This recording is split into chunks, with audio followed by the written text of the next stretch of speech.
linggo matapos ang prestihiyosong 73rd Miss Universe, itinanghal na Best National Costume ang ating pambato na si Chelsea Ann Manalo. Ang back-to-back NatCos wins ng Pinas, narito sa aking report.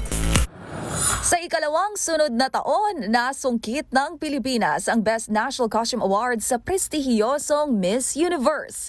Inanunsyo ito 2 linggo matapos itanghal na Miss Universe Asia ang ating pambato na si Chelsea Ann Manalo sa nagdaang kompetisyon na ginanap sa Brazil, kung saan inirampa ng 25-year-old beauty queen ang Hiraya costume hango sa kasaysayan ng mga relihiyong Kristyanismo at Islam sa Pilipinas na obra ng Bulakenyo designer na si Manny Halasan.